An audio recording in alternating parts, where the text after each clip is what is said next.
23-year-old mother in Hong Kong would continue navigating her life in an environment tainted by hardship.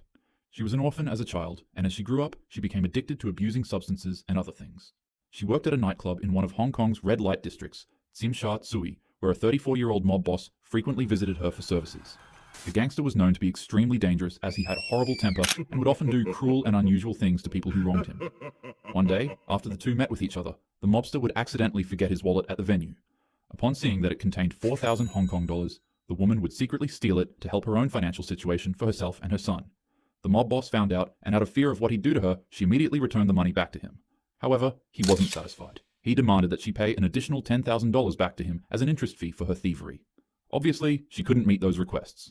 On a calm night, as the woman made her way into her apartment after her shift, she'd hear knocks at her door.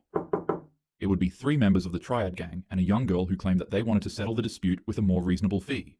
Also, side note, the young girl seen here is actually the mob boss's girlfriend.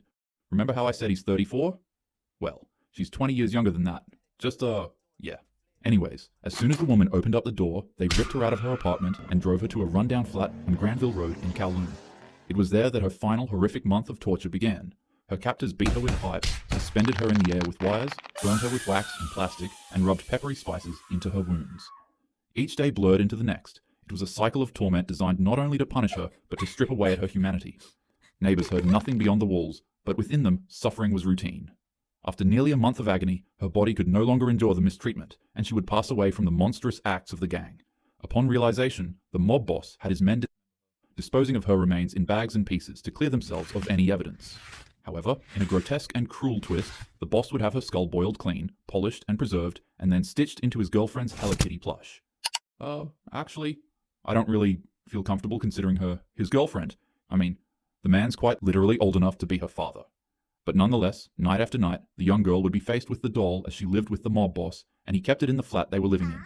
She wouldn't be able to escape the sight of the toy, and as time went on, it began haunting her. She'd start seeing hallucinations and apparitions of the woman's ghost.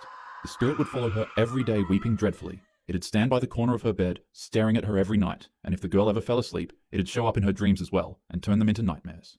In her words, she said that it kept haunting her while demanding justice. It got so bad that the girl developed insomnia, and for weeks, she'd barely eat or sleep.